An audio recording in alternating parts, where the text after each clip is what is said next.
ইতিহাস শুধু রাজা বাদশাদের গল্প নয়, ইতিহাস কখনো কখনো ভালোবাসার রক্তমাখা স্মৃতিও। ভারতের আগ্রার যমুনা নদীর তীরে দাঁড়িয়ে আছে এক সাদা স্বপ্ন, যার নাম তাজমহল। কেউ বলে এটি প্রেমের প্রতীক, কেউ বলে শোকের পাথরে বাঁধা আর্তনাদ।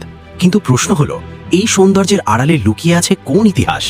কিভাবে তৈরি হয়েছিল পৃথিবীর এই বিস্ময়?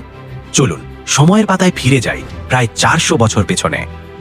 ষোড়শ শতকের শেষ ভাগ, ভারত শাসন করছে শক্তিশালী মুঘল সাম্রাজ্য। এই সাম্রাজ্যের পঞ্চম সম্রাট শাহজাহান। তিনি শুধু একজন শাসক ছিলেন না, তিনি ছিলেন শিল্প, সৌন্দর্য ও স্থাপত্যের এক অনন্য পৃষ্ঠপোষক। তার জীবনের সবচেয়ে বড় শক্তি ছিল একজন নারী, আরজুমান্দ বানু বেগম, যিনি ইতিহাসে পরিচিত হন মুমতাজ মহল নামে। এই সম্পর্ক ছিল শুধু রাজকীয় নয়, এটি ছিল গভীর ভালোবাসায় গাঁথা এক মানবিক বন্ধন। 1631 সাল, দাক্ষিণাত্যে এক সামরিক অভিযানের সময় মুমতাজ মহল তার চতুর্দশ সন্তানের জন্ম দিতে গিয়ে মৃত্যুবরণ করেন। সেই মুহূর্তে শাহজাহানের পৃথিবী থেমে যায়। ইতিহাস বলে এই শোক তাকে ভেতর থেকে ভেঙে দেয়। তার চুল অকালে পেকে যায়, তিনি নিজেকে মানুষের আড়ালে সরিয়ে নেন। আর ঠিক তখনই জন্ম নেয় এক অমর সিদ্ধান্ত, একটি সমাধিসৌধ যা মৃত্যুর পরও ভালোবাসাকে বাঁচিয়ে রাখবে। 1632 সালে শুরু হয় তাজমহলের নির্মাণ। এই কাজ সহজ ছিল না।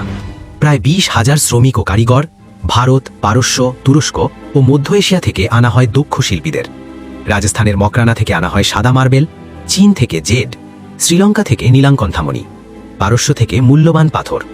নির্মাণে সময় লাগে প্রায় 22 বছর। প্রধান স্থপতি হিসেবে ধরা হয় উস্তাদ আহমদ লাহোরীকে। যমুনার নরম মাটির ওপর এই বিশাল স্থাপনা দাঁড় করাতে ব্যবহার করা হয় বিশেষ ভিত্তি প্রযুক্তি, যা আজও স্থাপত্যবিদদের বিস্মিত করে। তাজমহল শুধু একটি কবর নয়, এটি একটি নিখুঁত জ্যামিতিক শিল্পকর্ম। চারদিক থেকে একেবারে সমান।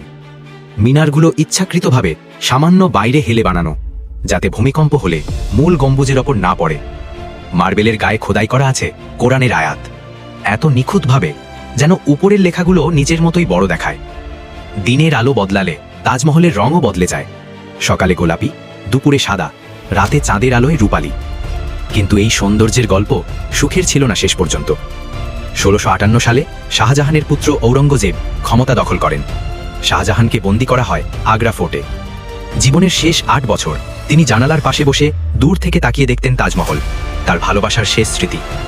1666 সালে শাহজাহানের মৃত্যু হয়। তাকেও সমাধিস্থ করা হয় মমতাজ মহলের পাশে। আজ তাজমহল শুধু ভারতের নয়, পুরো বিশ্বের গর্ব। 1983 সালে ইউনেস্কো একে ঘোষণা করে ওয়ার্ল্ড হেরিটেজ সাইট।